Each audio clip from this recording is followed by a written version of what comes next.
Yeah, there's a lot of questions this morning as investigators stay on scene, try to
Hey, good morning, everybody.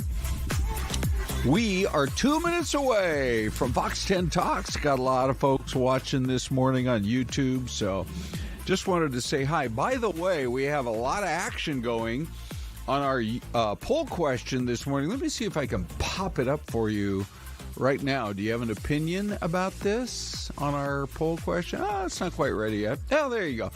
New proposals to raise the minimum wage. Time for a major increase. You can go to YouTube or, of course, the QR code version of the poll as well. All of that, in fact, there it is, right there. What do you think? Yeah, it's still not a living wage. No, it's raising prices. Inflation's already too high, or, it gradually goes up in Arizona. Keep it that way. Anyway, we'll have a great conversation about that. There's a new study about Viagra and cancer that is really interesting. And we have the Democratic nominee for state superintendent of public instruction joining as well. It's all coming up. Stick with us.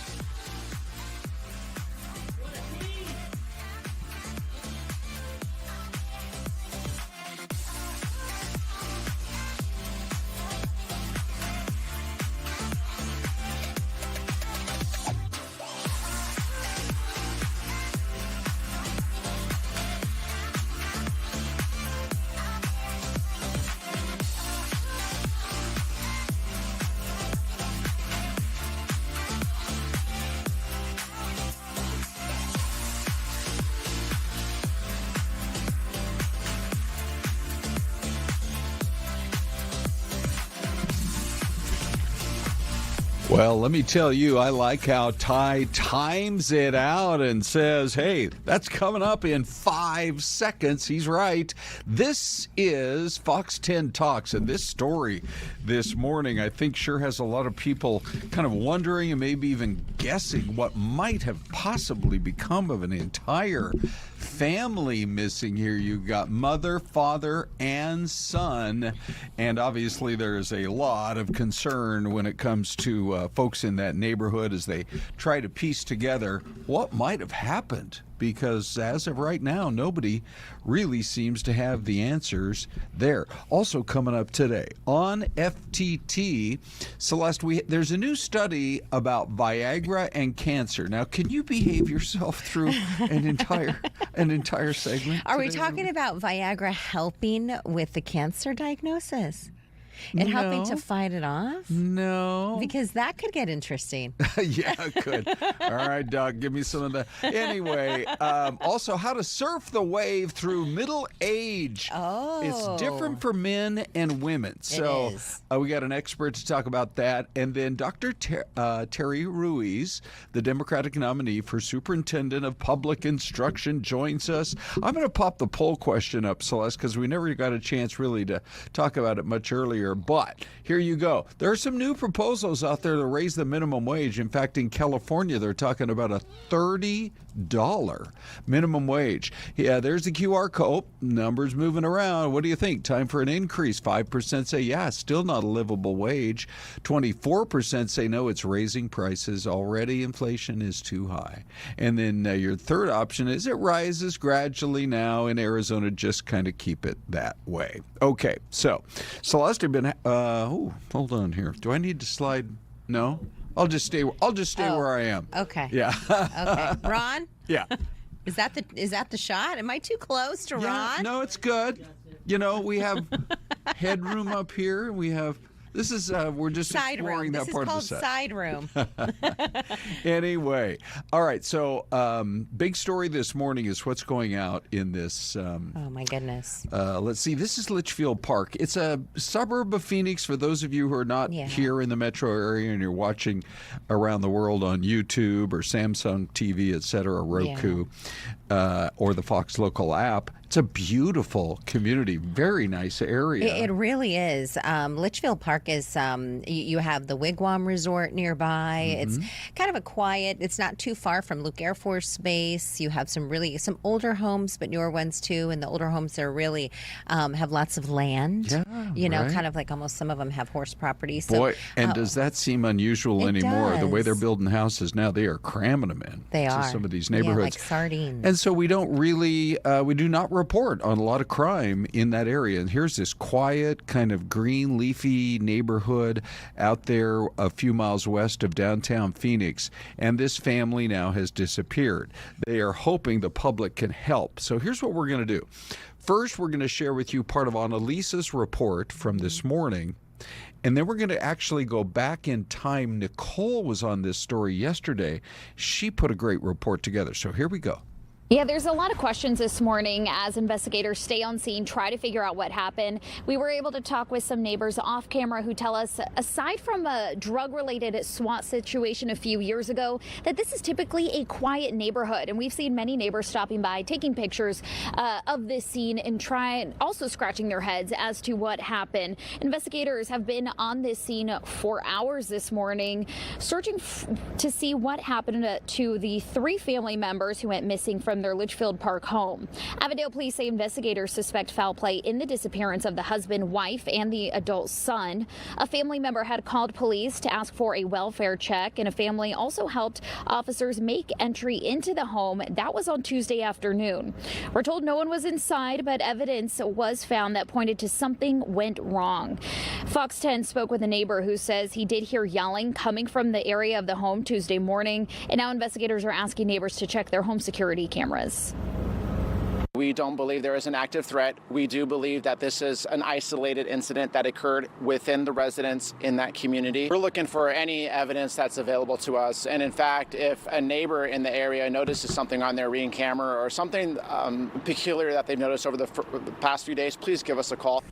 Yeah, and so that's a situation where maybe that might be what can help crack this case. Anybody, you know, I think ever since the Nancy Guthrie case, a lot of people are like, we need more cameras out there, not less. And so if somebody has a camera on that street or nearby, they see a vehicle driving away, maybe that'll be what solves the mystery. Or even maybe somebody at the end of the street. You know, and you can see kind of the cars coming and going. And, you know, you got to imagine that there are people there with cameras on the outside, on doorbell cameras. Yeah, you would think, right? There's so many of those out these days. And, you know, you have them there for your Amazon delivery or to check on whether or not someone's at your door. Sure. You know? Right. Do you want to answer the door? Right. Do you want to pretend like no one's home? Sure. You know? Here's Nicole's report, by the way, on this very story. Very shocking because they have been nothing but pleasant Litchfield Park resident Alec Rogers says he feels unsettled after finding out police are investigating the disappearance of 3 people who live in a home across the street from him. A little nervous. We have 2 young kids here as well, so we would love to know some answers of what's going on. Avondale police say a family member made a call for a welfare check to the residence, and when officers entered the home with the help of family on Tuesday afternoon, they found evidence of foul play, although no one was inside. We don't believe there is an active threat. We do believe that this is an isolated incident that occurred within the residents in that community. Rogers said he did hear a disturbance in the area of the home Tuesday morning. There was a little bit of yelling, and I don't know exactly who from. Rogers says he doesn't know the family well, but that the patriarch has always been friendly. The dad there, we see him every once in a while, very, very friendly, but we don't talk too much. Just whenever we say hello. Okay, so that's all we know right now. And again, there's signs of foul play inside the home, but they're somewhat, I think, tight-lipped regarding what exactly does that mean. And we hope, Celeste, to be able to, find out more about it. This other story coming in from Tempe, have you seen these pictures? This just shows you, between the body cam images, which you'll see. Look at this. And the other images that you saw, what our police officers face. So this is downtown Tempe. Oh, brother. Let me do the time check here. That looks to me like it's about 1:40 a.m., if I'm reading that right, on July the 19th. So the bars close at 2. So these folks were out late at night. And this is a guy that police took down there on the sidewalk. It looked like some brawl or something had taken place. What we do know this morning, there were some misdemeanor charges they want to press against a woman seen in a viral video being pushed to the ground, detained by officers during a July 19th confrontation on Mill Avenue. So this was back in July. And I believe that's the female right there that you see in the body camera footage. Yeah. The county attorney declined to file felony charges in the case against Aaron Bonner, according to the authorities. Now police say they've submitted misdemeanor charges against a 21-year-old in Tempe City Court, including assault, resisting arrest, disorderly conduct, and obstruction. So Bonner's attorney says it was his client, not the officers, who was violently attacked during the altercation. So police body camera video that you're looking at, and this is some surveillance video from outside those businesses in downtown Tempe. It shows the chaotic scene on Mill Avenue. Those are restaurants run and bars and things like that on Mill Avenue. The city attorney will review the evidence and make a decision on whether or not to pursue charges. Wow. Okay, Yeah. so the video is really, it just shows you what our officers are up against on a daily basis. Now, Yes. Celeste, I have to ask you, a couple of days ago, Yeah. I'm just going to punch up our camera here. Not sure what's going on. There we go. Here we go. There's our next piece of video. Okay, Robert Henry, look at you coming through with some great video. Okay, this, ladies and gentlemen, is an Arizona hailstorm. I know, yesterday, what did we hit? Like 109, 110, something like that. And yet you go up into the mountains and you don't know what you're going to get during the monsoon. This is Pine Top in the middle of a big old hailstorm from yesterday. Yeah, that is crazy. Uh-huh. So, we kind of look at this and we think, wow, we would love to be in this situation. But there was actually some potential vehicle and roof impacts. The hail was coming down so hard that there were some cars that were damaged, and there also were some roofs that were damaged. It was right around 3 p.m. in the afternoon, and specifically there in Pine Top, Lakeside, and in the Sholo area. Yeah. So that's crazy. Now, I asked Dean to pull up the Tempe camera. Brian, I'm going to let you just pop that up because I don't know which button to push on that one. But our camera in Tempe can show you right now how schmutzy the air is again today. Yeah, it's kind of a bummer. It's been several years since we have had this situation where you're in the high country and you have something like this. Robert Henry, you're living the life, buddy. You're living the life. Probably the smell of the pines and the whole thing. But here in the valley, it has been so crazy. Here's a look here from our Tempe camera, looking towards Sky Harbor Airport, which usually you can see. But you can't see any part of downtown Phoenix, which is only maybe about 10 miles away from, Tempe Town Lake. Right. And it's been a long time since we've had these dust storms move through where we have not had rain that followed. Well, that's what we need. And I was chatting with Crystal about it, and she said, well, with the humidity in the air, because the dew point a day or two ago, the first big dusty day we had was in the 60s, and so the air is just that much more moist, and so rather than the dust just flying away, it more just kind of hangs out. And you're right, we need rain, we need wind to get this business out of here. I chatted with Dean a little while ago, and I said, go ahead and just give us a camera view that sort of tells the story. And you're right, Celeste, you can barely even make out the main buildings in the north central corridor there at all. I mean, I don't know. I'm sure these pilots are fine landing at Sky Harbor. You just saw another plane coming in. Yeah. But I would say visibility of maybe 4 or 5 miles tops. Yeah, it's crazy. In the chat, if you guys are in wherever you are in the state of Arizona or anyone else, let us know. Chime in. Here's a quick glance at your mystery camera, and we're going to take a quick break. We'll be right back.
All right, so we're going to go from this now to live pictures from outer space. Yes, look at this cool image. So this has been going on, I know, at least since 6 this morning, Celeste, because we took the pictures live there. Yes. And this is from the ISS, the International Space Station, and they've had this spacewalk with astronauts Jessica Meyer and Anil Menon going on for quite a while. They have, and we're hoping at some point the shuttle or kind of turns or whatever they're on turns, because a moment ago we had the earth behind them, and it was just really spectacular. So one of our producers, Graham did a great job. He sent us some information on this. So this is from NASA.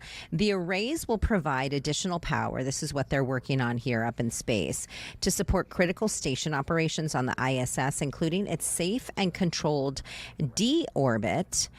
And we were just chatting about this. This gives you an idea of how difficult it is for these astronauts. Ron, you were saying when you were in studio at 6 a.m., you guys took them live. Yeah. I think at 5:35 a.m., that's when the spacewalkers began their work. And then we have been carrying it live throughout the morning. Wouldn't you want to come in for a lunch break? Or a snack, Ron. A snack break, some Feastables or something. What if you were a smoker? You can't, no smoke breaks up in space. You know what, Brian?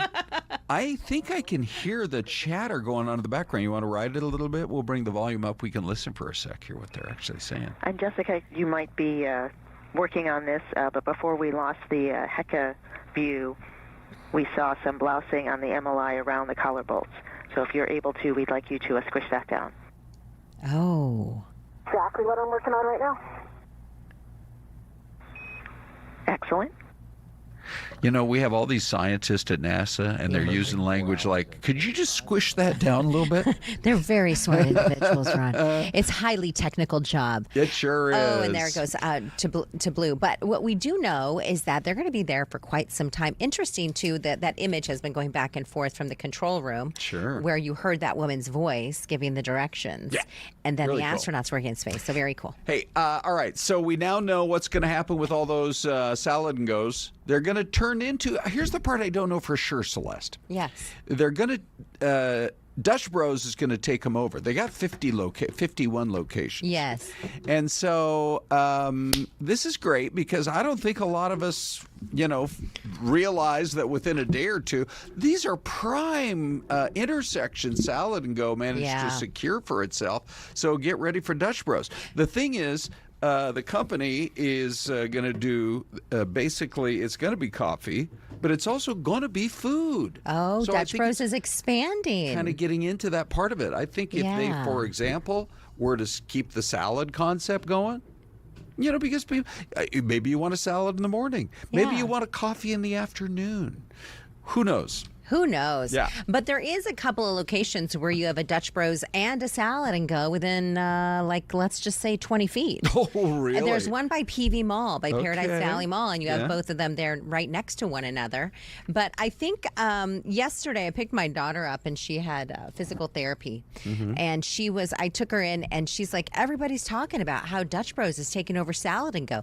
And I think it's because Dutch Bros is so crazy busy. Like they have such a devoted following. Oh my gosh. Anytime you drive by a Dutch Bros, that it's like the lines are so long. Wouldn't you love to run a business where you knew it was going to be a home run every time you open a new location? Yeah, and that really is what's they've been going around on. a long time. I think it was 20 years ago. I went to the first one in Boise, Idaho. Is that right? Yes. Really? Okay. For the first time. Let's talk Viagra, Celeste. Ron, I thought you would never start here. Okay, so there's a new study that says Viagra might help in the fight against cancer. Wow. Researchers this morning are saying there's an active ingredient in the medication that could prevent cancer from spreading or stop new tumors from forming. Study found that ingredient limits the cancer cell's ability to utilize cholesterol. And so they say that combining Viagra drugs with statins might actually help in the fight against cancer. Totally interesting. Fascinating, right? Wow. Yeah. Viagra's like the magical drug. It's a miracle drug, Ron. How so, Celeste? Well, it helps in so many ways. Hold on, Dave. What are you laughing at? We're trying to keep a highbrow program here. Dave's the one over there laughing. What was that, Dave? I can't hear you. We got to open Hold his on. mic here. There we go. Hold on. Come on. I was saying, as everybody knows, this is the most highbrow news program in all of Arizona, and we appreciate you watching. Oh, my gosh. We like to keep it on the straight and narrow here on Fox 10 Talks. Ron, who? Celeste, with the straight and narrow talk What on are the you talking about? on the Viagra We're story. serious Okay, journalists on this show. Let's do this. Do you want to do an investigative and look into it? Sure, why not? Okay, we're going to lose control. Give it a try, Ron. Let's do this. Let's talk about, there's a proposal over in California. Yes. A Bay Area city is seriously talking about raising the minimum wage to $30 an hour. Wow. It feels like it wasn't that long ago that the whole fight nationwide was $15 an hour. Yeah, now it's 20 for a lot of fast food joints. They'll pay you $20 an hour. So here's our poll question today. New proposals to raise the minimum wage. Is it time for a major increase? 13% say, yeah, you know what? It is not a living wage. It's got to go up a lot. 56% say, no, it's raising prices and inflation is already too high. And 31% say, you know, it currently kind of gradually goes up in Arizona. Let's keep it that way. All right, let's take a look at your numbers on YouTube. This one, we've got a lot of votes on this one in just the last hour, 1.6 thousand votes. 54% of you say, yes, it's still not a living wage. It has to go up a lot. 40% say, no, it's raising prices. Inflation is already too high. And 6% say it rises gradually now in Arizona. Keep it that way. Do you see what I see right underneath that, Celeste? Already 153 comments. And look who's sorting through them now. Big D. That's right. I love sorting through your comments at fox10phoenix.com/poll as well as on YouTube. I am a professional gamer says increasing wages doesn't cause inflation. If that was true, the nearly 30 years of wage stagnation would have affected prices. It didn't.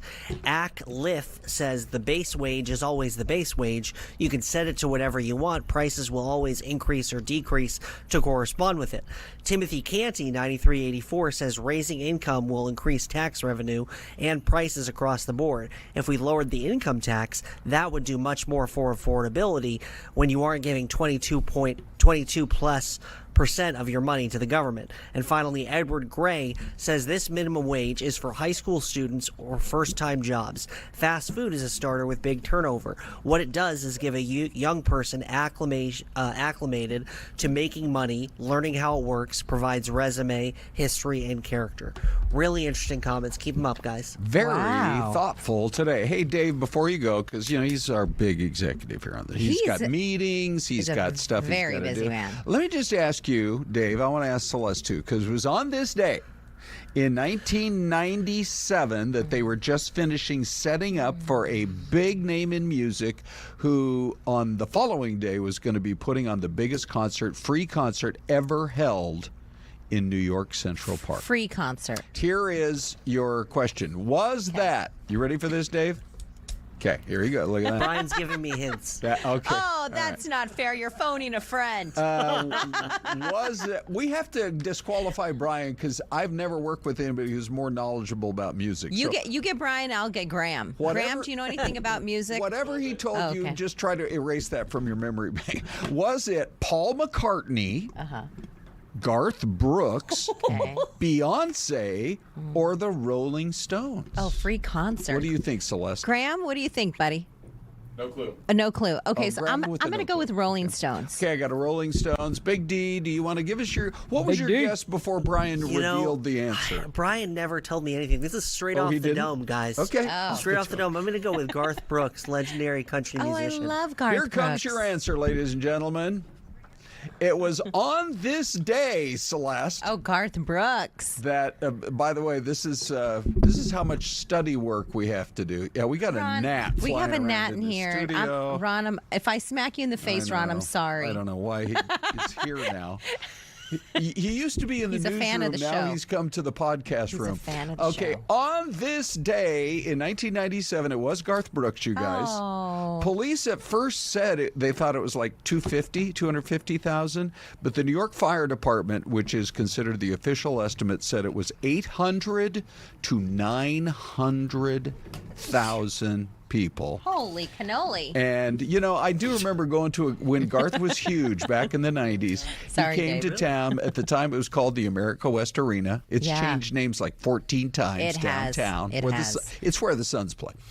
And he charged $17. He was like, back in those days, $100, $150 was a lot. It was a lot. for It's still a lot concert. of money. And he's I like, feel no, like. I'm going $17. I just thought that was the coolest thing ever. That is cool. By the way, the largest free concert in world history, Mm-hmm. bigger than Garth, was Rod Stewart at the Copacabana Beach Oh my goodness. in 1994. This is going to be out of control. Let's just leave it here for Ty and Anita to deal with. Just so you know, Jared of Sonora said, "Hey, crazy train." Yeah. Good. Oh, that's the name of somebody that joined. Oh, that's. I thought he was calling us. Gee whiz. Okay, what is this bug like me? I know you guys can't see it at home, and this is going to look like the weirdest. And show when we've ever when done. Ron was talking, I was like, Yeah, I know. okay, I'm gonna get smacked in the nose we do here. have a couple of, I think, new chatters. Good. Tom, the Phoenix man. Okay, Tom, welcome aboard. Welcome, Tom. AZ Mountain Girl 69 is back. Okay. And we have a lot of people who are chiming in this morning. Let's go back to that Viagra story real quick. Okay, Jennifer says, wasn't the blue pill for heart conditions at first? I think that's correct. You know, that's so is they there to sort help? of stumbled across it. You know. Yeah, and then there was a side effect that they didn't Uh-huh. realize was some people didn't mind. Correct. I'm trying to remember what that part was. I don't know. Celeste, I Dave's don't know. laughing. Dave, do you know what the side effect was that people Was didn't? there some sort of a side effect? I've never even heard of this. What is it new? Right, there you go. All right, we got to take a break. We have a lot coming up for you here in the next few minutes. But Celeste, it is time to go to the mystery cam as we speak. It is. So throw your answers, your guesses in the chat, and we'll have your answer right after the break. We'll be right back.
All right, so I don't know, Celeste. They build this beautiful golf course, and I still haven't seen a soul out there. What is happening? Goodness. I wonder if it's too humid. Sometimes, could be. I don't know, but that's what are you going to go with on this one, Ron? A lot of people are getting some good guesses. Oh, yeah? Georgia, Michigan. Burger Boy. We've got a Tucson. Outlaw says Maryland. Louis is Georgia. I like all of that. Let's see. Okay, I'm going to go with Andrew. He's one of our newer guessers, and he thinks it's Michigan. How about you, Celeste? I think I'm going to go Georgia. Okay, here All she right. is, Ron, everybody. would you mind? Thank you so much, my friend. Yeah, here you go. Here is your mystery camera. And Come what did you on. went with? I said Michigan. I said, what did I say? Georgia. Thank you. Thank you, Dave. I'm still trying to figure out some of your comments from the last segment. Thank you, Big Dave. Just... Owings Mills, Maryland. Oh, is that right? Yeah, Let's go back and that's look one more time. Maryland. Which, that area, I'm trying to remember. There used to be an old TV commercial where they said, product of Owings Mills, Michigan, or Maryland. Oh. Now I'm trying to remember what comes out of there. I'll have to look it up. Yeah. But they have a beautiful golf course and nobody's out there. I know. So if you're looking for a tea time, head that way. All right. So we are looking forward to welcoming to our microphones once again. This is Dr. Terry Ruiz, who is the Democratic nominee now. Last time we visited with you, you hadn't officially been nominated. Right. And so you're hoping to run the school department here. You'd be the superintendent of public instruction. Mm-hmm. Mm-hmm. You've been spending a lot of time traveling Arizona. What are you hearing from people? I'm so proud. We've gone to all 15 counties all over Arizona, and we're hearing the same thing, the same message. Parents and families love their schools. They're very worried about overcrowded classrooms. They're worried about conditions, and they're worried about the out-of-control ESA spending. Okay. It's a common message. I hear it every day, everywhere I go. Yeah. You're getting ready to travel up to Tuba City. Yes. Mm-hmm. And I think Arizona, we have so many different rural communities outside. We tend to focus on the Phoenix metro area. Right. But we have a lot of rural communities, and schools in those communities, they deal with different challenges than we do in the city. What are you looking to speak with the communities up on the Navajo reservation about, and what have you seen in some of those rural schools? So specifically, I'm looking forward to going to Tuba City High School on Friday, and I'm going to be visiting a special education classroom. And so I'm really looking forward to what their needs are. So a lot of times in the rural schools, they have a problem finding staff, and a lot of classrooms are vacant or having a certified instructor in the classroom. So I'm really curious what the needs are at Tuba City High School. Is there a way to incentivize them to make that trip up to those rural communities? Well, so I learned this, that roughly 38% of schools around Arizona, so primarily our rural schools, have teacher housing. And that's a really nice way to provide an incentive to get educators to commit to rural communities. Do they make the same as teachers do in the big cities? I'm not privy to that, so okay. I'm not sure. Maybe a pay increase, right? Like a stipend or something like that would also might incentivize. Let me ask you about your opponent, Kimberly Yee. So you're actually not going to you'll be running against her, not against the current incumbent there. Tom Horn did not make it through the primary. What would you say makes you the better choice versus Kimberly Yee? So I have a 35-year history of being in education, 25 years in the classroom and 10 years as an executive leader, where I've managed, multiple millions of dollars of budgets, large staff. I have the executive experience, the classroom experience, and I've developed workforce development programs that benefit our students and our industry partners. And that's the real distinction. I'm a career educator. My opponent is a career politician. You've mentioned that with a lot of parents, you've heard some concerns about how the ESA program has been run. What would you like to see different, or what would they like to see different? I think for most of the part, they would like to see that the rules are followed. And right now we know a lot of the rules are not being followed. They would like to see common sense guardrails.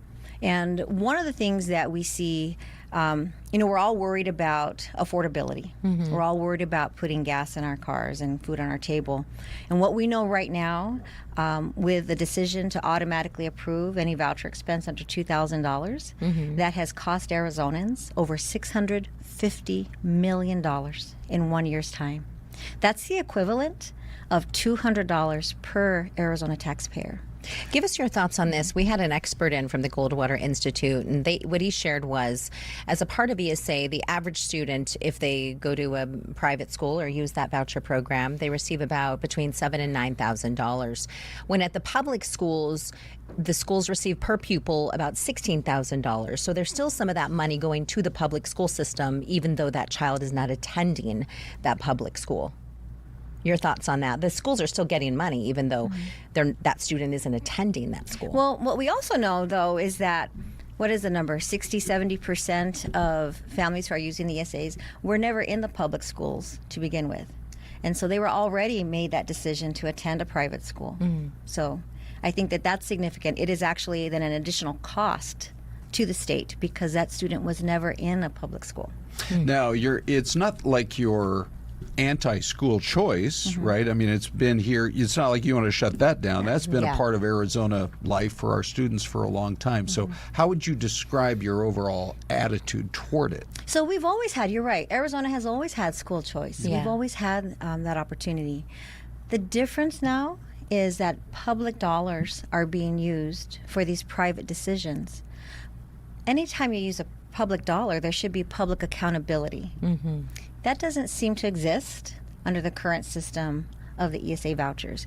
And keep in mind also, there is not a single government program that exists like this, where you're using public dollars for private decisions.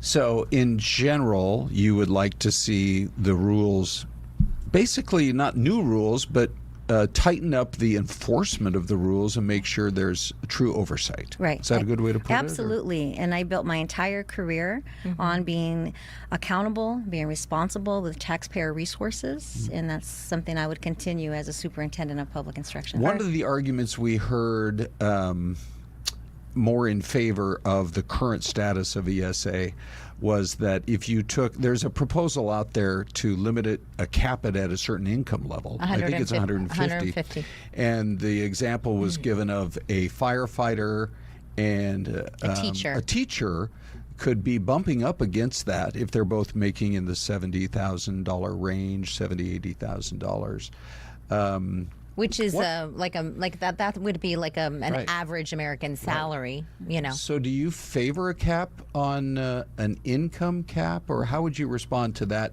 scenario that we just described?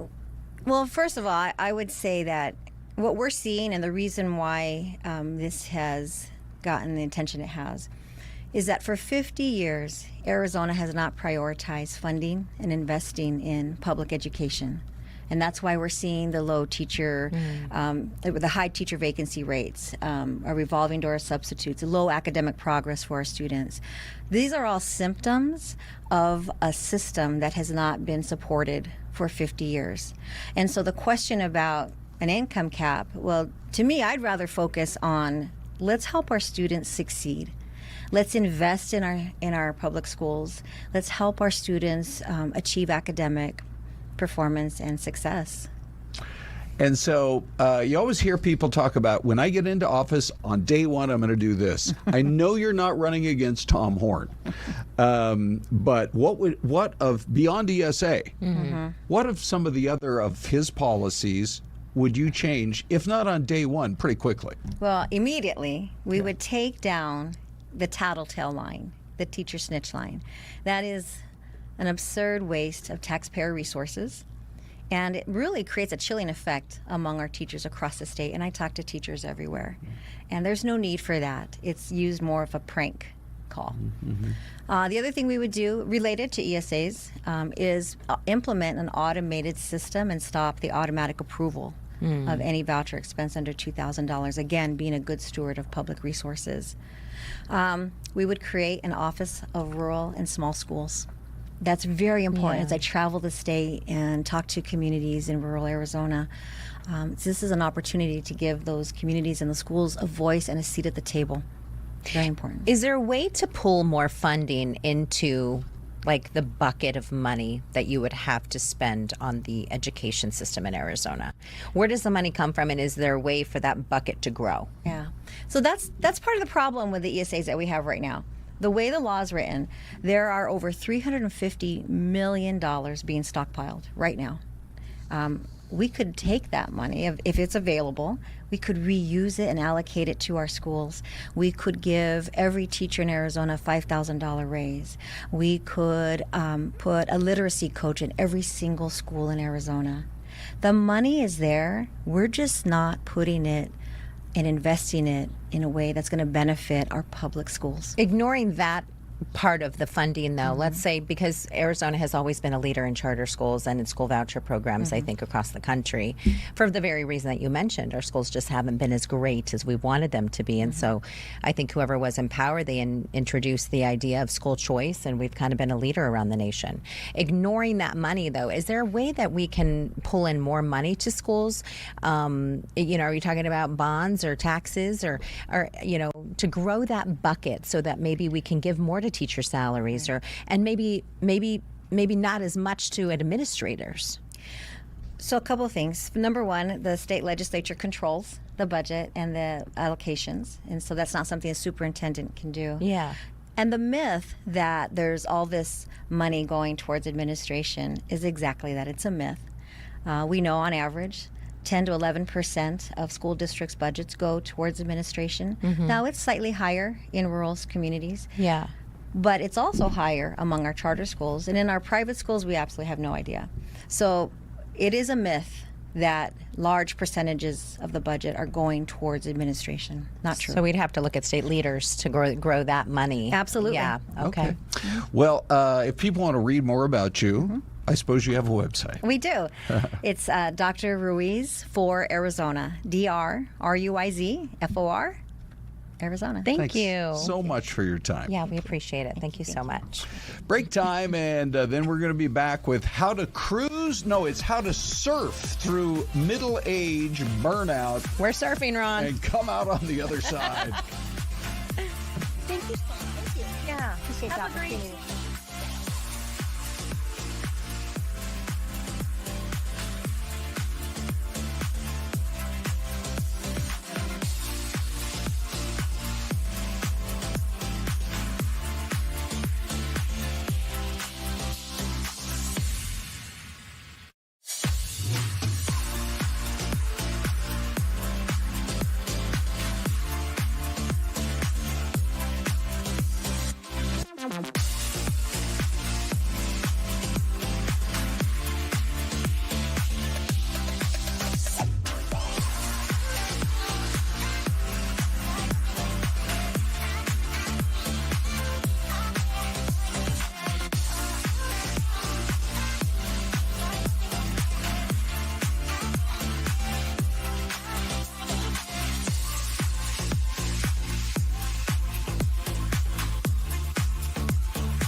All right, welcome back, everyone. 10:45 this morning, and you are looking live at Larry Fitzgerald. He's going to be receiving or being inducted, you can say, into the NFL Hall of Fame. I believe his son Devin is going to give him the award. Yeah, he's speaking right now at the Hall of Fame. Let's listen.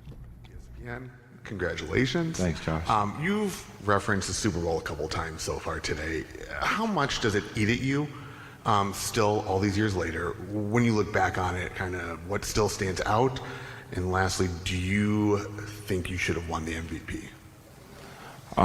It definitely, when you come into these environments and you're around Hall of Famers who are Super Bowl champions, you know, last night, you know, you're around like Drew Pearsons and, you know, all of these amazing players who not only have been Hall of Famers, but they're Super Bowl champions as well. And you're like, damn, it'd been nice to be able to have both of them.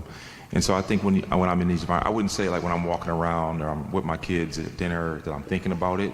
But when you come into these environments and these settings, I mean, Adam was just on the stage. My first Super Bowl as an adult, my dad took me to the Super Bowl. The Washington Redskins played against the Buffalo Bills in Minnesota. I can't remember what Super Bowl with Joe Theismann. I think Joe Theismann was the quarterback then, with the Hogs and John Riggins and all those guys. But the first Super Bowl I actually attended as an adult was Houston. In Houston, when the Carolina Panthers played against the New England Patriots, and he hit the game-winning field goal. To, you know, like you want those type of moments. You want moments that you're immortalized. I still remember the photo when he's, you know, holding his hands up in the air like that. That will be synonymous with greatness until the end of time, right? And you know, obviously, as a kid, you dream of having those moments and falling short. It stinks. It's not fun, right? And so. Yeah, you do think about it. And the second part of that question was, what was it? Do you think you should have won the MVP after your performance in that game? Nah, I don't think. I think the MVP went to the right person. San Antonio played really well, you know, throughout that entire game, and Ben was phenomenal in that drive. And so I always think the Super Bowl MVP should definitely go to the team or player that played the best on the team that wins. It just. Like, would you really want a Super Bowl MVP if you lost it? Like that doesn't. It just does. It wouldn't have the same significance. Right. You know, like I have the trophy that I won, but I really didn't win. Right. You know, it just. I don't know. It doesn't make sense to me. You know what's so cool with Larry is he's really willing to chat about these things. Yeah. Imagine Bill Belichick up there answering these questions. No, next question. I mean, Larry, he loves the game and he's happy to talk about it. It's going to be a great weekend for him. That's for sure. Not just that, but it shows you his heart. Like he's a humble guy. Yeah, he really is. And he talks about it like, hey, you know what? Did I really deserve to win the award? I don't know. Maybe he did, maybe he didn't, but that was his opinion about it, and it just gives you an idea of where he stands. I still say the most iconic play in Cardinals history was that very Super Bowl he was just talking about against the Pittsburgh Steelers, and Kurt Warner hits Larry over the middle, and he splits the seam, and he's faster than anybody else on the field at that point, and he goes all the way in for the touchdown. And 5 million people, I think, jumped off their couch all at the same time. And screamed. And we were going crazy. Yeah. Oh, they could have and should have won that game.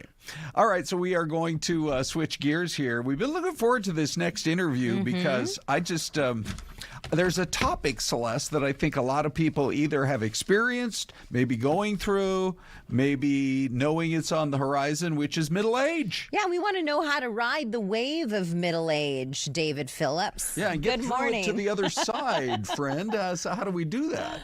Well, thank you for having me. I'm delighted to be here. Lean in for me if you don't mind. Thank you. No problem. Thank you for having me. I'm delighted to be here. Yeah, no, I wrote a book called Surfing the Invisible Wave, and it really has to do with what happens when the old blueprints don't work anymore. The plans that were handed to us by our parents or society, we charge forth with those with enthusiasm in our 20s, and by the time we get to our 40s, we start wondering, what is this all about? Is this really all there is? So middle aged, is there like a beginning and an end, or is it different for people? different places? I think in general, we're just talking about life transition. I think it can hit different people at different ages. It just depends on their circumstances and their personality, all kinds of things that it has to do with.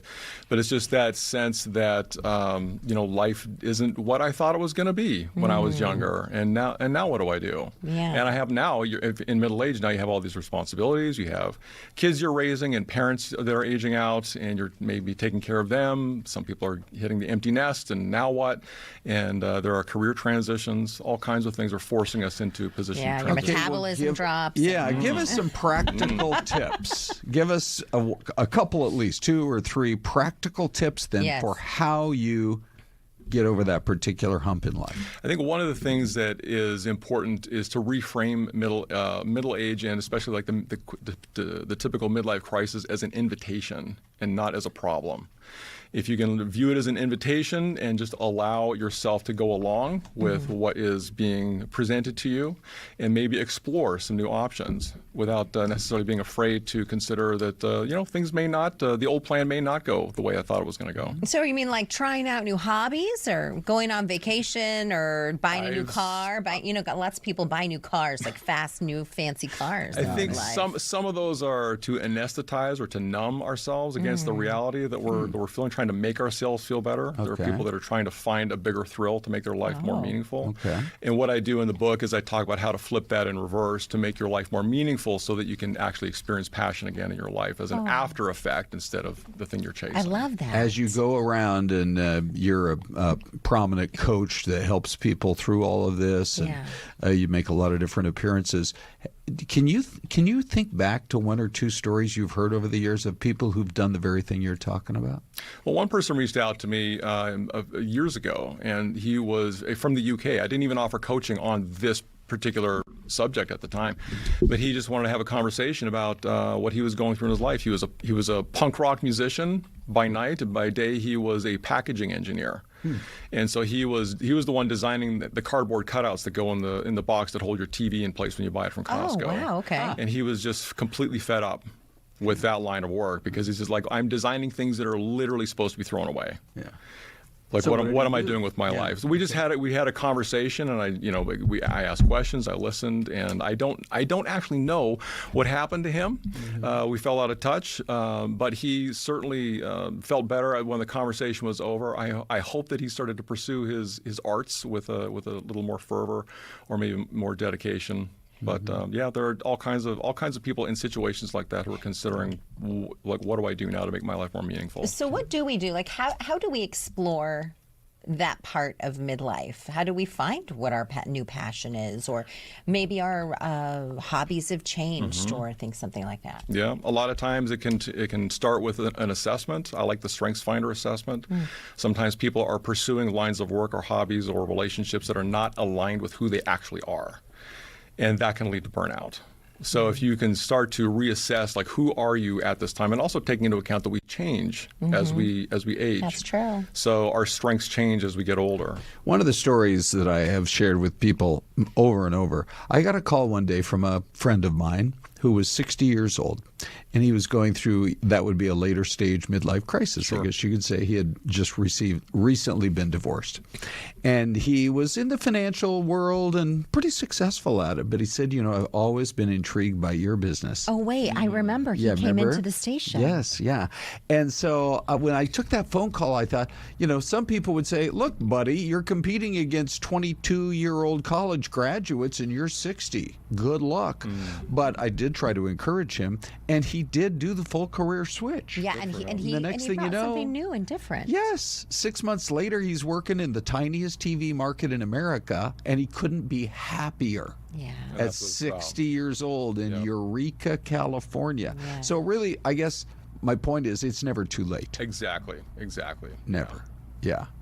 And I think what's interesting, you mentioned we change over time. So and you're able to take that knowledge and life experience into like a new era for yourself. Yeah. And right? you're bringing all that wisdom, that accumulated wisdom that you've gained over the course of your life with you. So your guest who launched a career in media at age 60, he's bringing a whole bunch of life experience to that endeavor as well. Yes, right. That maybe a younger person wouldn't. Right. Beyond your book, how can people connect with you?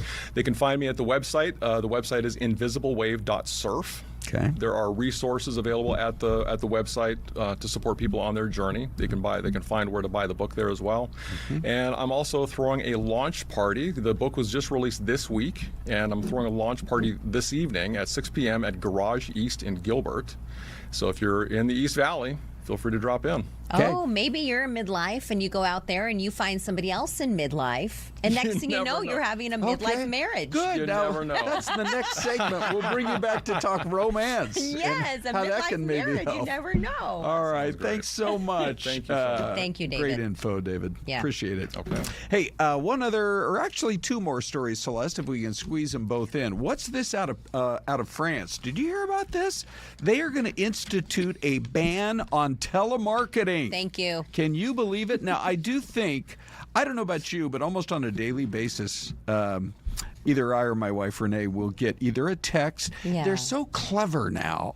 They'll be like, "Oh, please contact us about a $1,038 charge on your card, Yeah. or to your account, Those scammers. so we can get it removed." That's the new Scam thing. Yeah. And so I don't know how they solved that one, but at least in France, they've got this idea to protect consumers from the intrusive sales pitches from telemarketing. So I guess what they're going to do now, you make one of those phone calls, you get hit with an $87,000 fine. Oh, That's got some my teeth in gosh. it, Celeste. $85,000? Yeah, isn't that amazing? Wow, unbelievable. Yeah. All right, let's go. Whoa.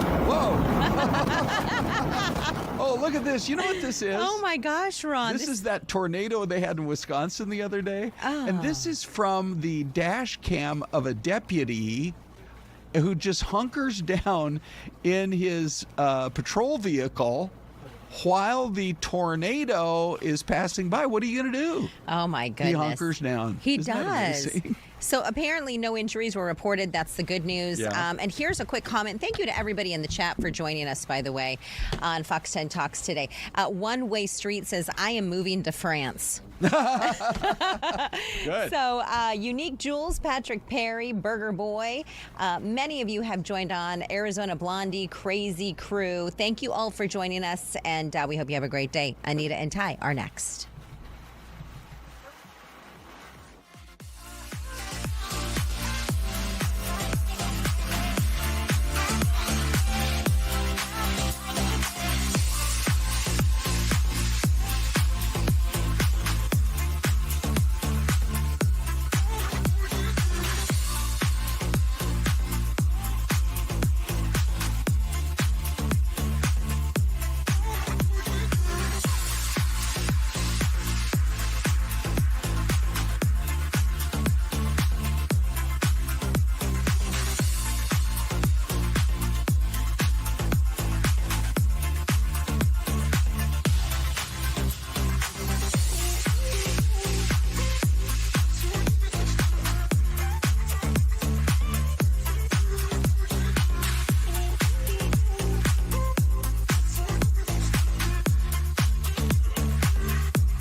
Okay, welcome in everyone. Thursday, we are going to begin right off the top with breaking news. This is a story we've been following since yesterday. We had a family of 3 missing with some suspicious circumstances out of the Avondale area, Litchfield Park. Avondale police on the case, and so is our Taylor Wirtz, because we have some new information that has just surfaced. So this was from our story yesterday where they were interviewing some of the neighbors. And Taylor, I know you are just also learning this information as well. What can you tell us? Yeah, so new information right now. Avondale police just revealed that they have found human remains in the backyard of a home. We have to assume that's probably the home here on Mesquite Lane that they have had wrapped in caution tape for a few days now. We know they're not releasing the names of the couple who lives at this home, but they believe that the couple's son, 27-year-old Matthew Flores, has fled the country, and they're saying he's considered an alleged suspect in the investigation. So the remains have not been identified. We don't know exactly whose remains these are, but we do know that this family of 3 was reported missing. One of their family members on Tuesday called for a welfare check. Officers arrived and they suspected foul play. So no one has seen any of these family members. And this is new information we're learning, that they did find some sort of identified remains, and they believe that the couple's son has fled and is being considered a suspect. So many questions, really more questions than answers right now. We don't know if these are the remains of one person, of multiple people. Do we know, I know we have a little bit of a timeline as far as when police were called. Do we know, like, the last time that the family was seen, how long they have been, I guess, missing or unseen by family members? We don't know exactly. The only date really that police gave us was Tuesday, August 4th, when they went into the home. So we don't know when that welfare check was called in. We don't know when they were missing. I talked with some neighbors, and they didn't give me a solid timeline, but they did say normally they see the older man in the family out swimming in the pool, and they've noticed that he was not out there, which is kind of unusual, they said. And they did also notice in the past couple days since the investigation started, they did see police out there. We have some video. I don't know if it's gotten to you guys yet, with investigators out there with shovels and buckets moving dirt around. So they've clearly been, something in that house led them to right away start investigating the backyard, where it sounds like they must have found those remains. Taylor, I know you just got on scene and you're still kind of sifting through all these details as we get them here this morning. But do you know how they know that this individual, this suspect, the son, has left the country? No, they didn't where? say. So, yeah, you wonder if there's some sort of records of him booking a flight or at the airport, but they have not said. But that's obviously very specific details, so they must have some solid evidence that he's done that. Okay. If we can take you back inside the house very quickly, because we are looking at video of this scene with the police tape around the home. It did look like, and I think we had reports of something they may have found inside. Are we getting any more information as to what they may have found inside that would have led them to start searching the outside perimeter of the home? Not that we're aware of. They pretty much just said they discovered indications that foul play may have occurred, suspicious circumstances after going into that home. So we don't know exactly what tipped them off to the fact that this was suspicious, what sort of, crime scene or evidence they saw, but something definitely tipped them off. And we are supposed to hear from police, I believe, around noon today. Hopefully we'll get a press conference and we can get more clarity in all this. All right, Taylor, working on a very big story that is developing here in the Far West Valley on this Thursday. We appreciate your time, Taylor. And if you get any new details in this next half hour, so let us know. We'll break back in. Will do. All right. Thanks, Taylor. Great job. We do have updated images on our website. So let's go ahead and go to what you're reading right now and see if we can talk a little bit about that. And that is the #1 story that everyone is reading on our website. Avondale police investigating a, quote, suspicious missing family case at Litchfield Park. And so that is what everyone is looking at right now. These are the details from yesterday, and we're waiting for updates. But we do have a photo of the son that will be posted as as well. Yeah, our web team was working as we speak to update all of that information on that. Our second most clicked on story on fox10phoenix.com, a Cottonwood man drove to Phoenix here in the Valley to buy half pound of meth and then was busted by a pair of police dogs. That's according to the marshal's office. Okay, and then we had a tip from Reddit, believe it or not, you guys, that led to a Goodyear teacher's arrest for alleged sexual exploitation. 39-year-old teacher here, his name is Samuel Cooper, and he was arrested on 3 counts of sexual exploitation of a minor following a cyber tip from Reddit, and he'll be back in court on August 10th, so some pretty disturbing details there. But all you have to do is head to our website. Remember, we're going to keep you posted. Taylor's going to keep you posted. We'll get more information on the missing family and the discovery there in Litchfield Park. All right, moving right along, you guys, we have another guest here. We're talking about our ears on this Thursday. Very important. Are you wearing your IFB? I am indeed. Always on. I always am. We have an IFB. We have earpieces, Doctor. Good morning to you. Good morning. We have our telephones. There's a lot going on in the ears, not in between, though. Yeah, that's for sure. Speak for yourself. I am. We have Dr. Cliff Olson here. You're an audiologist, and we were kind of talking about this because it seems that you are seeing more and more young people coming in with hearing issues, and it's because of all the devices we're sticking in our heads, right? Right, yeah, it's actually a problem that keeps repeating itself. So a lot of their parents and grandparents I'm treating with hearing aids in my clinic already, because there was, the Grateful Dead generation going to concerts, loud music.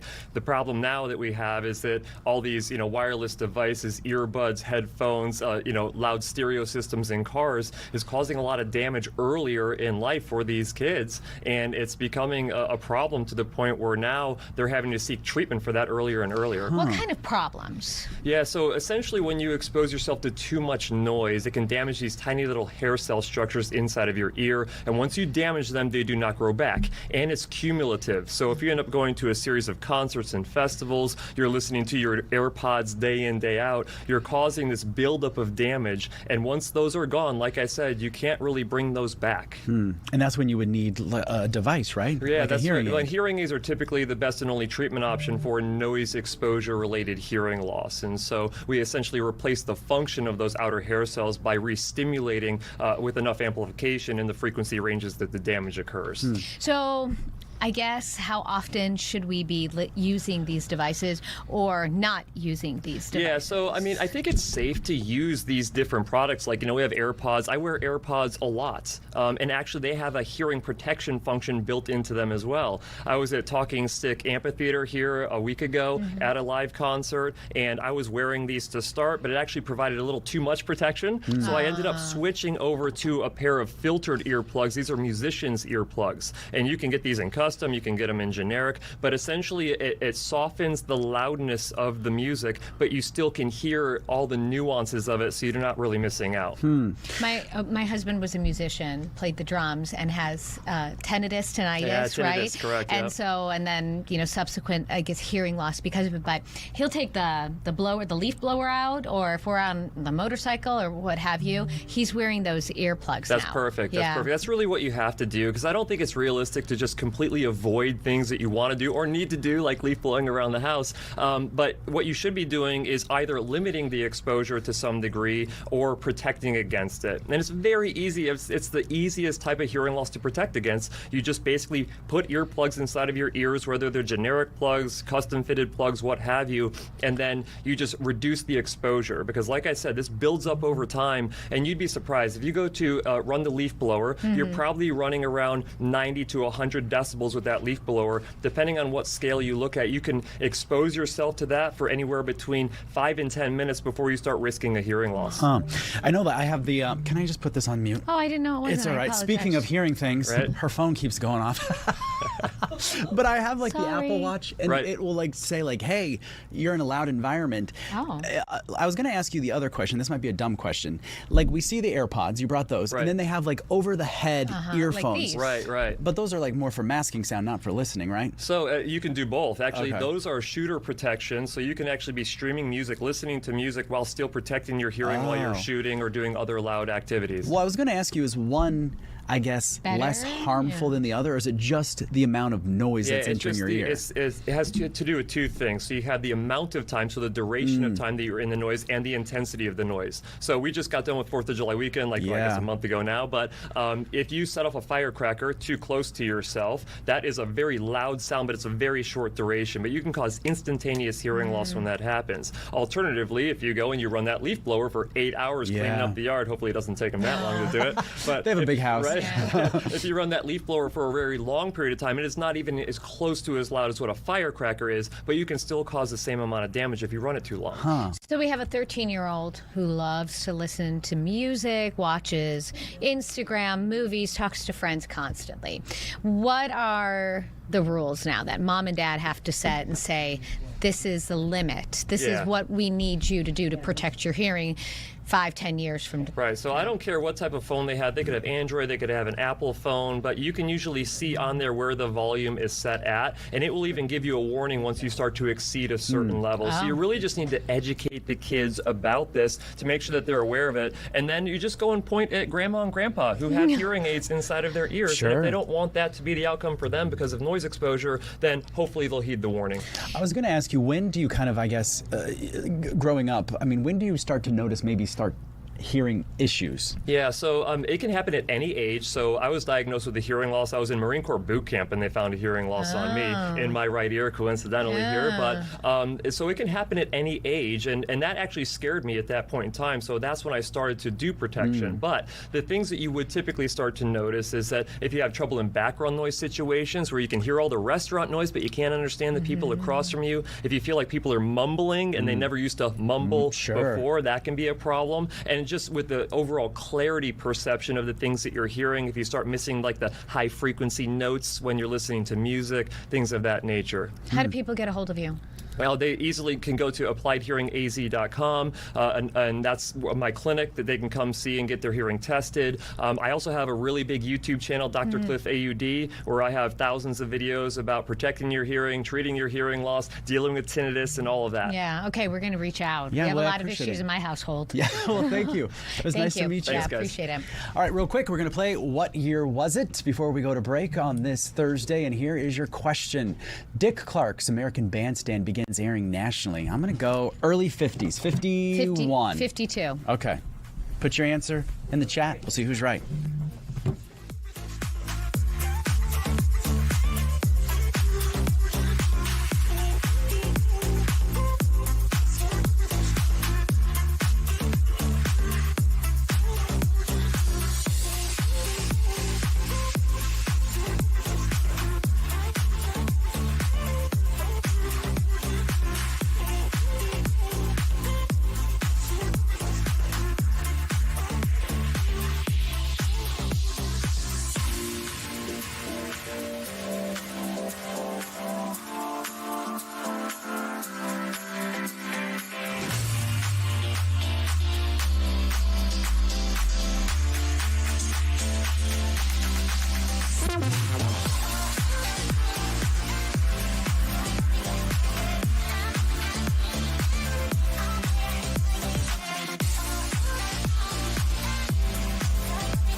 All right, welcome back, you guys. We have our next guest here, and we thought we would bring him in to guessing here as well. We have Mr. Aries Spears. Hi. Hello, how you doing? All right, so you saw the question.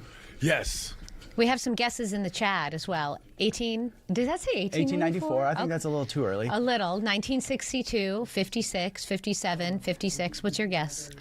56. Okay.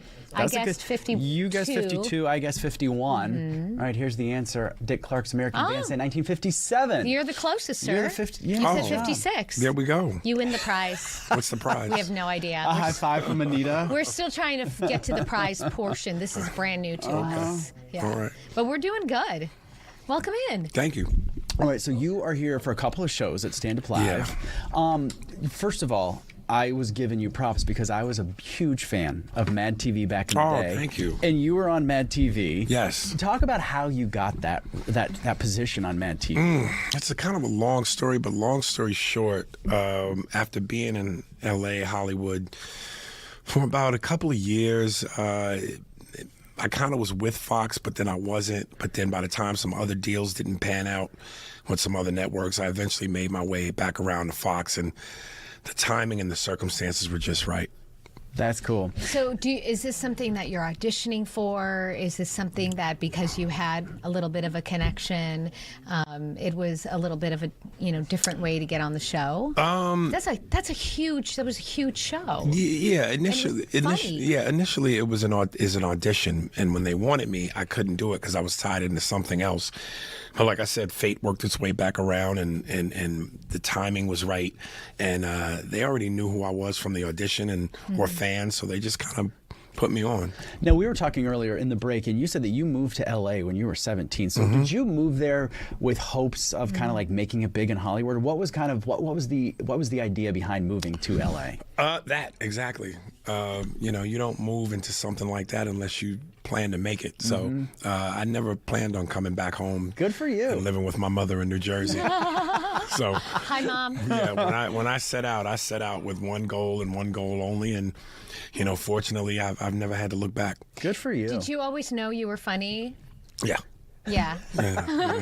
Yeah, and modest. And very modest, too. The class clown? No, I call it the class comedian. The class comedian? Yeah, because the clown will do anything for a laugh. I was specific. I like that. Yeah. That's good, yeah. So when you go out on tour like this, I mean, you're going to be hitting the road for how long now? Before you go back home? All year round. Well, I mean, I go home usually on Mondays, Tuesdays, and Wednesdays, but then I'm on the road Thursday through the weekend. Yeah. What is that like, being life on the road? It can be a grind. But depending on where you go, it's a paid vacation. Oh, there you go. If I'm performing in Hawaii or, Vegas or New York, it's fun. Do you tell your agent to book those? Yeah, hey, I like the Four Seasons in Hawaii. There's only a handful of great spots. Everything else is, kind of regular life. I love that. So when you're going to city, are you writing your jokes, or do you add and incorporate jokes based on what you're seeing, like here, the heat, the dust storms?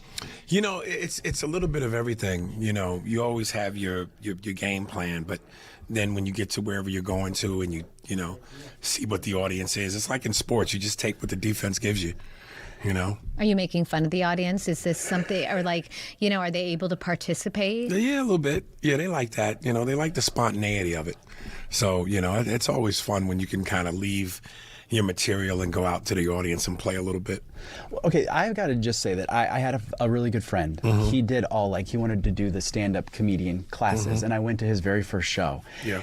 And I looked at him and I was like, there is no way I'd be able to do this. Yeah, exactly. It's got to take a lot of guts to get on stage and try and make someone laugh. Walk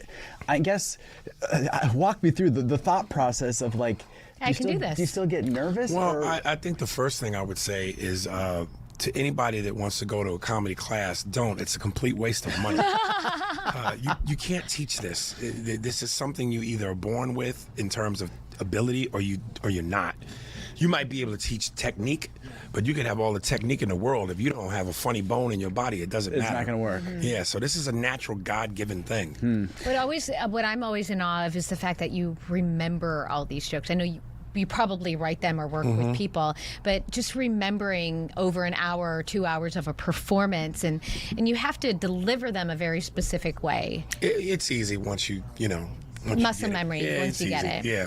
I always think that comedians have to be the most observant people on the planet too. Because a little bit. You guys are picking up on the littlest things that is hilarious that you don't really think about until a comedian will say something. You're like, you know what? They're right. Yeah, I mean, I think it's not that far removed from what you might think about. We just have the guts to say it. Right? Okay, so and make it funny. If Ty and I were in your audience and you saw us. No, he's not making fun of people. No, that happens. I don't want to get roasted. We don't want to get roasted. What kind of joke would you tell us? That you two are the whitest people I've ever seen. I knew you were going to say that. You guys both look like you belong on a bag of bread. Oh my goodness. I would love to be at the breakfast table eating my bacon and orange juice and just see you guys on my bread.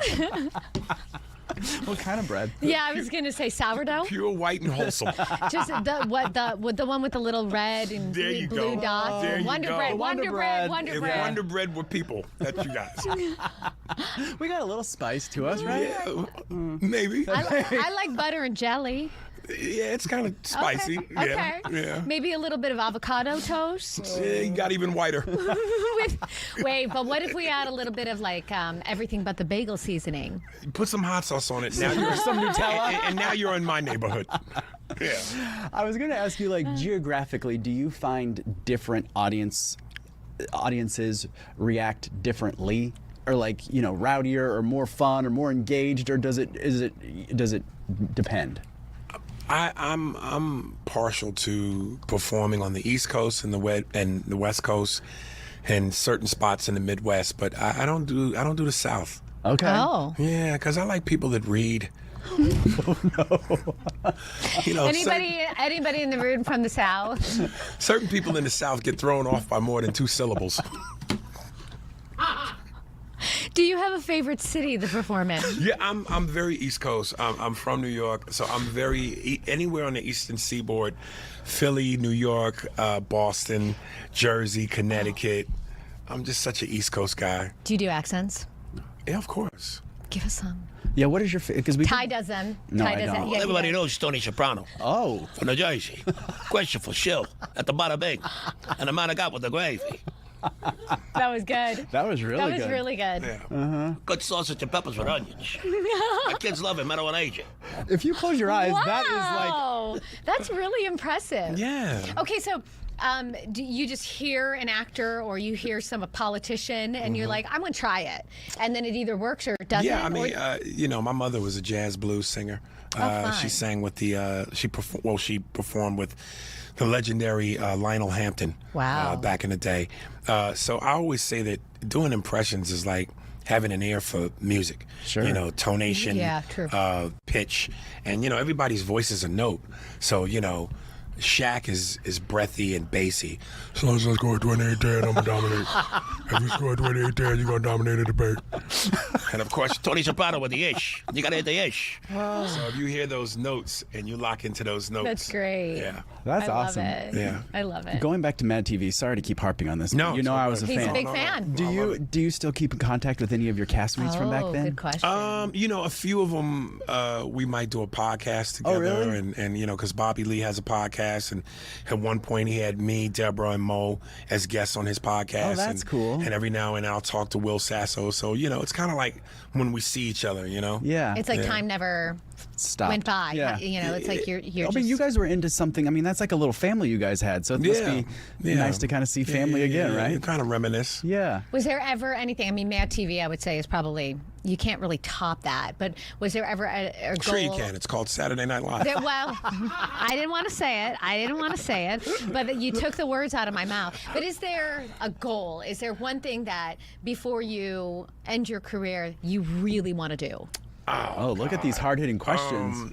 We're getting serious. We're a serious journalist here. In a perfect world, I would love to work with Denzel. I think he's probably, if not the greatest actor, one of the greatest actors of all time. And he's so intense. So yeah, I probably would want to do that. That's cool. Yeah. That is cool. We'll call him. Well, yeah, I know you got the line. Anita does. I have no contacts. Come on, she's named Anita. If her last name was Jackson, she'd be black. Hello? No more white bread. We should mention you're going to be here. You're here tonight. Yes. 7:30 at Stand Up Live. Tomorrow, 2 shows. Saturday, 2 shows. And then they just added, look at this. A 7 o'clock They wrote it show. on. They added one High for demand. Sunday. 7 o'clock 'Cause Sunday. You are in high demand. Yeah. I thought while we were here, we have a trending story that we always talk Oh, about, yeah. like what's kind of trending. And I thought since you're here and you're always on a plane, you could talk about this one because there's a new travel survey that reveals what really gets under passengers' skin at 30,000 feet. The number one complaint, this was from a website called iSelect, but they say backseat kicking takes the top spot as travelers' number one pet peeve, with over 40% of flyers Yeah, citing that don't happen in first class. Oh! Okay. It's a behavior and an etiquette. Okay. In How about first playing videos without headphones? I've never experienced that. I've seen it. Yeah. I've It's seen annoying. it. I heard the phone calls on the speakerphone. Yeah, me too. I've never experienced it or nor seen it. I've seen it myself, but I've seen it online.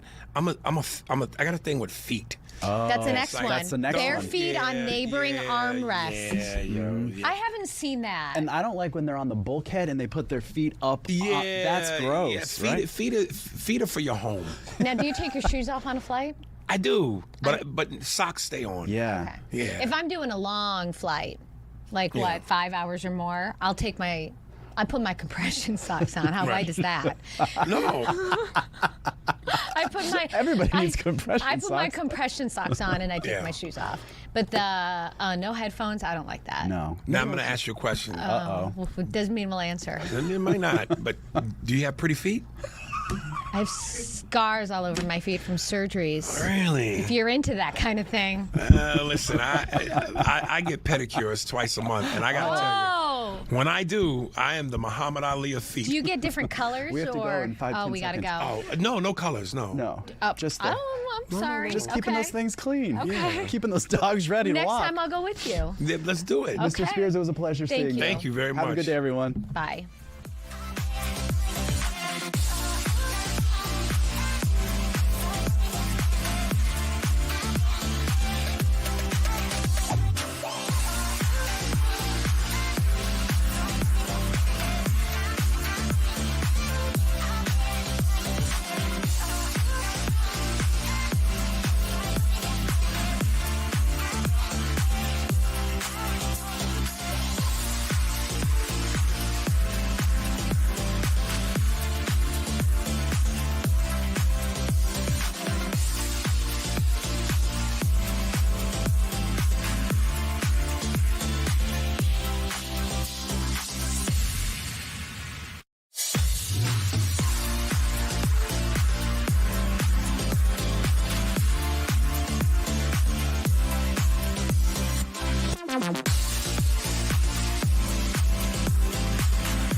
Well, it looks like we have a few more days in that 110 range, Des, and then the longer-term forecast, like starting next week in the 10-day, is back in the 10-somethings. That's what we like.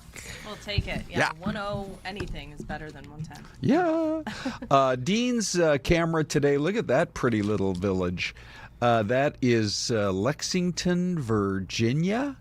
Not too far away from my family's home country, Des, out there in the Blue Ridge Mountains of Southern Virginia. It's so beautiful. Yeah, it looks beautiful. Look at those clouds. They're just sitting there on top. Yeah, for Beautiful. sure. Okay, so, hey, have we got a treat for you? The Arizona Cardinals play the first NFL game of the year, preseason, but it's a Hall of Fame game in a few more hours. So, of course, who's going to be in Canton, Ohio? Our Richard Saenz. Our Richard, who, by the way, has been spending some time with number 11, the legend, Larry Fitzgerald. Richard, what's going on? Hey, buddy. What's up, guys? Yeah, I'm here on the Hall of Fame campus. This is where all the Hall of Fame activities are going to be taking place. Of course, as you mentioned, there's the Hall of Fame game, Carolina Panthers, Arizona Cardinals tonight. Today, the Hall of Fame inductees will actually get inducted on Saturday. All the inductees, including Larry Fitzgerald, Drew Brees, Luke Kuechly, Adam Vinatieri, Roger Craig, they all had a press conference today. And right now, as you can see through this window, we'll take a peek. That's Drew Brees. He's talking to the media right now. And right before Drew Brees, it was Larry Fitzgerald at that very desk. And I got to ask a question. They give preference to the local media. And listen to this.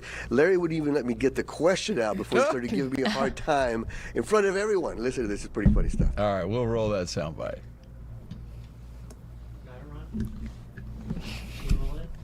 Larry Richard Saenz, Fox 10. Hey, you guys got to watch this guy right here, man. His brother will sell you some used cars that don't work, man. You got to watch Richard, man. You got to watch him. Yeah. I love you, too. I love you. I was going to say I'm proud of you. Larry Richard Saenz, Fox 10. Hey, you guys got to watch this guy right here, man. I was kind of thinking there was going to be a follow-up actual question there, but it's just the kids around. There was one. You got it in. We know you got it in. I did. It was a long answer. I wasn't sure if you guys wanted to hear the whole thing. We'll have more on that, of course, later, in the newscast. But yeah, he kid because he cares, right? That's what I guess what I'm going to go with. That's my story. I'm sticking to it. But yeah, Larry was up there. He was very gracious. I actually asked him about his son Devin being the presenter for him. And then on Friday, they had the gold jacket dinner where somebody actually puts the gold jacket on them. So he's going to have his son be his presenter. He said that was very important to him to have his son kind of see what it takes to become a Hall of Famer, a successful person on and off the field. And then when it comes to the gold jacket, he picked Chris Carter, the former Vikings wide receiver. He was a ball boy for the Vikings, Larry Fitzgerald was, before he became a pro football player. And Chris Carter really helped him out, gave a lot of pointers. He said that means a lot to him. And so it was pretty cool, very candid Larry Fitzgerald up there today. A lot of fun. So like I said, Drew Brees is up there talking. Look, let's go in there. I'm going to stop talking. Let's see if we can listen. Let's see if we get in trouble. Yeah. But this is the stuff I do for you guys. Let's go in there. Okay. Oh, this is cool. Look at this. This is Drew Brees. He's talking to the media. So there he is. He's on the seat. People line up in like this little hallway here that ask questions, and they kind of give preference to, if you're from, New Orleans, you get to ask questions. If you're from Arizona, you get to ask Larry Fitzgerald questions. So there's Drew Brees, first ballot Hall of Famer, just like Larry Fitzgerald, answering some questions. So it's pretty cool. Let's listen in.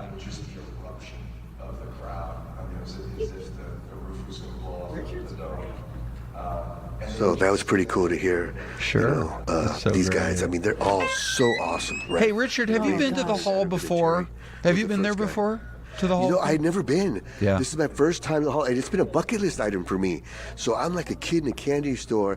I want to come back when I don't have to work and just spend hours here, because there's so much. We were at the museum for a live shot this morning, and there's so many people showing up. A guy from North New York, Upper New York, showed up just to support Larry Fitzgerald. He was a Cardinal fan. It's been really cool to see people come from all over the country for this stuff. When you go upstairs, you will see Kyler Murray's jersey that he wore, Richard, back in 2019 when he set the all-time rookie record for consecutive passes without an interception. Wow.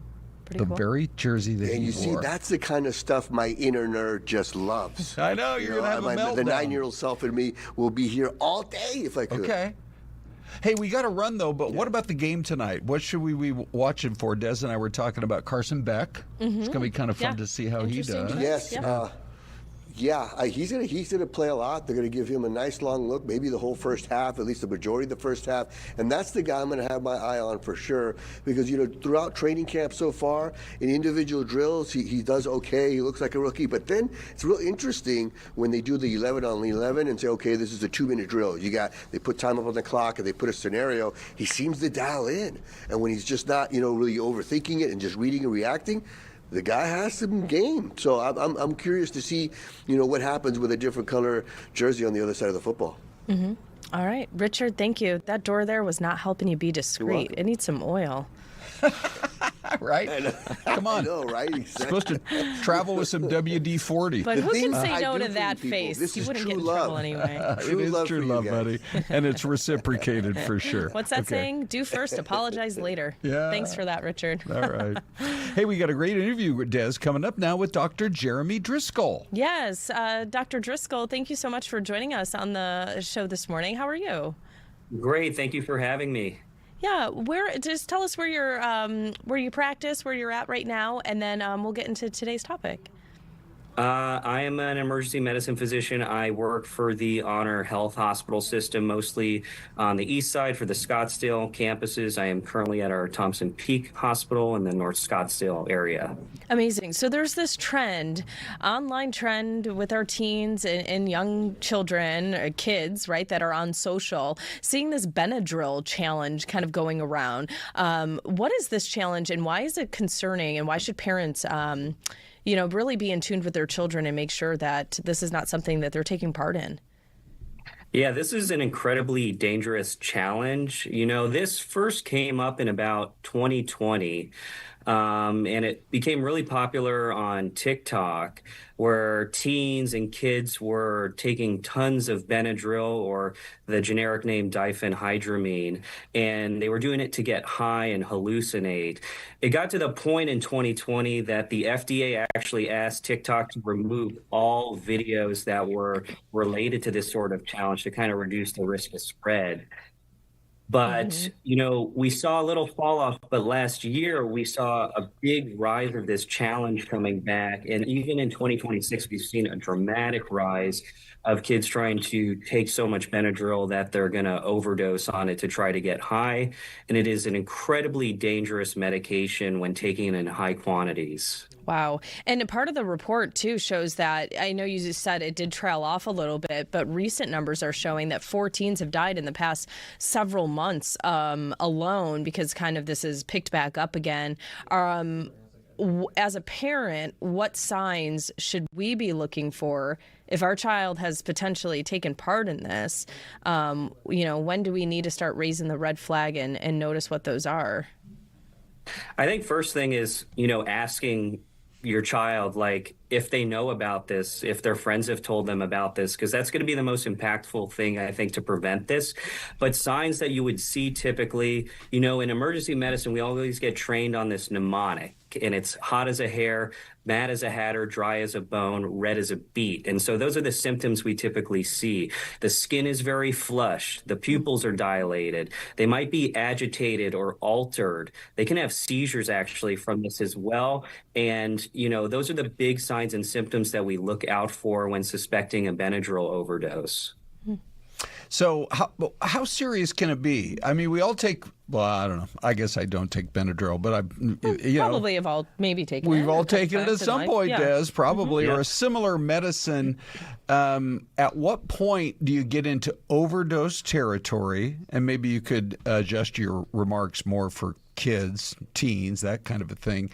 And then how quickly can it move into becoming extremely serious? So most of the overdoses we see, it's really dependent on age and body weight. So there is a range with what is safe, but most of these challenges, teens and kids are taking somewhere of between 10, 15, or 20 tablets at once when the usual dose is usually 1 to 2 tablets. The problem with this is a medicine we're all familiar with. It's in everyone's medicine cabinet. You can get it at any grocery store, any pharmacy, over the counter. Any child or teen can check out with it without any sort of legal barrier like some other medication. So it's very easily accessible, which makes it really tough. But we will typically see overdoses, usually with 10 or more tablets, but sometimes it can be even less than that. And it's just a very, very dangerous thing, as you mentioned, because it can cause death. We've had 4 teens already die in May and June alone. There have been over 6,000 calls to poison centers in the United States since just January, which is almost double from the same period from last year. Wow. Okay. Well, if even one parent hears what you're saying and takes action today, it's going to make a difference. Yeah, Doctor. an important conversation. Yeah, for sure. Yeah. Doctor, thank you. We appreciate your time today, Dr. Driscoll. Thank you so much for having me. Yeah, of course. Hey, we have live pictures coming in now from that neighborhood in Litchfield Park, and the focus is on this home where this is the first time we've had a chance now to see kind of from up above, and you can see they have the staging area there. If you missed it, the headline earlier this morning was "Entire Family Missing," and now, Des, we've learned a lot of additional info on this. Yes, if you're just now tuning in and maybe you did not see our earlier segment, Ty and Anita, we had a report from our reporter who's on scene there. But if you're just tuning in, we have learned that Avondale police have found human remains buried in the backyard of that Litchfield Park home. The remains were found as part of what police are describing as an initial missing persons investigation involving suspicious circumstances. So we heard in our earlier reports on Fox 10 AZAM that there were some clues inside the house that, something was off, that this was a suspicious case. So right now you see them positioned there in the backyard. The mobile command center there is remaining on scene. This will be a lengthy investigation. All right. We'll stay on top of that for you. We have a break coming up. By the way, it's our mystery cam. Give us your guesses. We'll be right back.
Guess time. It's a chance for you to let us know.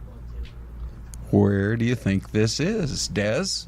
It's a beautiful shot. Yeah, it is. I see an Idaho from One Way Street. Appreciate your guesses.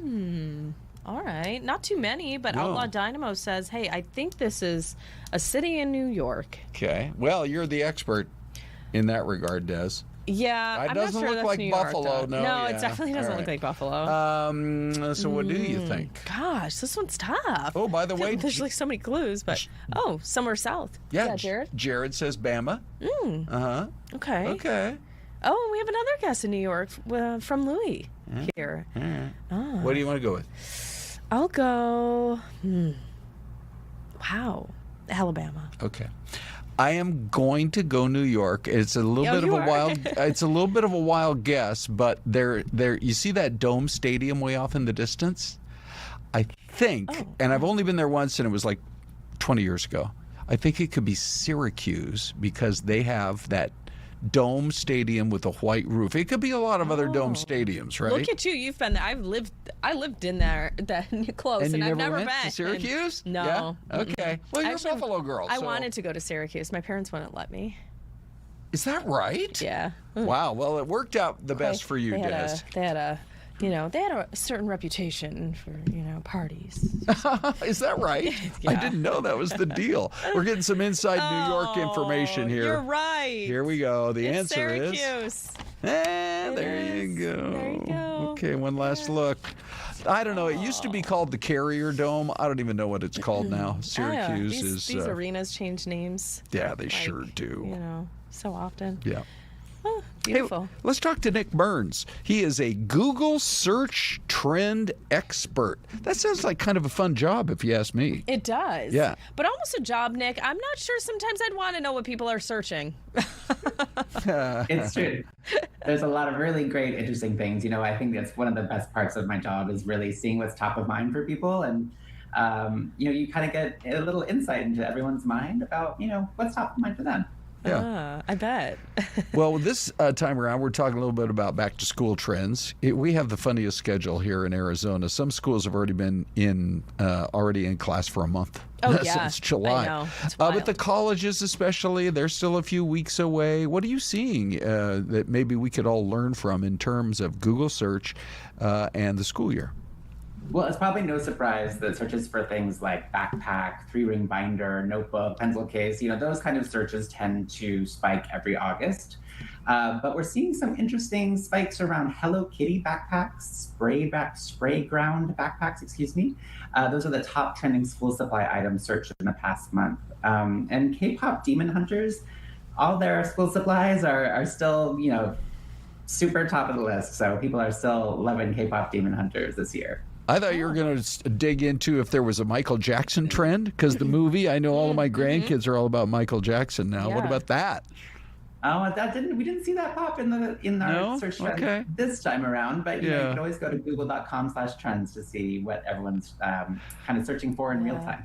I'm sure if the Spider-Man movie came out before school, yeah, I bet you that would have been a popular backpack search. That's right. That's probably going to show up in our trends in the next month or so because that just opened. So there's a little bit of a lag, I think. So as it relates then specifically to school and back to school season, what was the absolute number one search then that came out on top? Well, it's never really kind of searched the way that we do this. Isn't top searches in terms of 1, 2, 3, 4. We kind of look for kind of changes in search volume, which helps kind of capture any late breaking trends. So of course backpack is going to be one of the top trends always. But you'll see a Hello Kitty backpack in specific might have trend all of a sudden this past month and kind of come out of nowhere. So we count that as kind of a breakout search. So do you have any tips for us then on how we can shop smarter, for example, for school supplies? Is there a tip in how we should word our searches to kind of narrow in on, specific items we're looking for or deals we're looking for? Yeah, I've got a couple great tips for you. So if you're looking for clothes in particular, you can use AI mode in search. And the reason I like that tool is you can be very detailed in what you're looking for. So say something like cozy sweaters that feel like a hoodie, but are less than $80. And it can take all that information and kind of find some options for you in various price points and brands. And then on Google Shopping, you can, if you did a search for, say, cozy sweaters, and you found like an option that you like, but the price is maybe too high, you can click the price to see like how has that price kind of changed over the last 3 months. And that helps you know that you're either getting a good price or if you wait a little bit, it might go on sale. And there's a price alert feature that you can actually set a price you're willing to pay for that sweater, and you'll get a notification when it reaches that price, so you know that you're getting that deal. Hey, one more question before we let you go, since we're talking about the trends and AI is, it's like topic number one all across the country right now. What about, I'm sure parents are wondering about this, which is, what about using AI as like a study help, but not breaking the rules and having AI do the work for you? What are your thoughts? Yeah, that's a great question. And this comes up a lot, especially when we're talking about school. So we have some really great features built into Gemini. One is called guided learning. So usually if you ask Gemini a question, it will give you the answer, which we definitely don't want that when you're trying to study. So we have when you turn on the guided learning option, you basically say, I'm doing a study on, the functions of a cell. And it'll actually walk you through different concepts and check you on the way and give you little quizzes to make sure that you're actually, learning the information. Another one that we have is called study notebooks, where you can upload information into Gemini, and it'll create little bite-sized lessons for you and quiz you on different concepts to make sure that you're, learning along the way, but also help you hone in on the areas where you might need to study more. Excellent. Okay, well, we appreciate your time and your insight. This is the Google man. He knows the answers. Yeah, thank you, Nick. We appreciate your Thank time you. today. Have a great day. You too. A couple more stories before we toss it over to the Fox 10 News at noon, Des. One has to do with this study. Every morning, right before we start our 6 a.m. hour, there's some health stories that are fascinating. Do you know anybody in your life, I'll ask you, who's a really fast talker? No, not in my life, but I actually did an interview the other morning, and he was an extremely fast talker. Okay. So I just chuckled at that. Yeah. I have in my family, one of my nieces just talks twice as fast, but everything she says is so interesting, I don't even try to slow her down. You just let her go? But she's a fast talker. And so, anyway, new study says researchers are looking at how people spoke and how often they paused, and they found that changes in the speed of talking reflect changes going on in the brain, and they concluded that constantly talking too fast could actually lead to a healthier brain as you age. So you may be aggravating other people, but it's probably good for you and your long-term brain health. Wow. I love that. I wonder the correlation, I know. with that. I wonder if it just has to do that you just have so much more going on up here, and there's all the words you want to get out and all your perspective and all your interesting comments and everything. Your just brain flow. must really be flying on all cylinders. Right? Oh, yeah. Interesting. All right, let her keep talking fast then. I will say she is definitely one of the You smartest. might have to record her and then slow it down and you'll play it back. You know how you can listen to stuff in double speed? You'll have to take it down. Yeah, I will say she is definitely one of the smarter people in the family. Oh, all right. So far it's working. Oh, it'll be fun to see what she becomes then one day. We got a chuckle out of this story this morning. This is a guy who is driving on autopilot with his Tesla. Well, he wasn't driving. That's the thing. He had it on autopilot. So in his own brain, I don't know if he's a fast talker or a very slow talker. He tried to be a slick talker. Yes. You're going to hear his interaction with the police where he's like, it wasn't me. It wasn't me. Listen to this, guys. Check it crazy. out. Hi. Yes, sir. Little fast. I wasn't driving. That's assessed driving autopilot, sir. You're in charge, though, so I need to see your driver's license. I'm in charge, but I wasn't driving, so doesn't matter. It doesn't matter. He's like, come on, pal, tell it to the judge. See, now I think he could have handled that interaction better. Well, the driver or the driver. police officer? I mean, because the highway patrolman is kind of like, hey, you're going a little fast there. And I think that if he, in a easygoing way, would have said something like, yeah, but it had a reason. I don't know.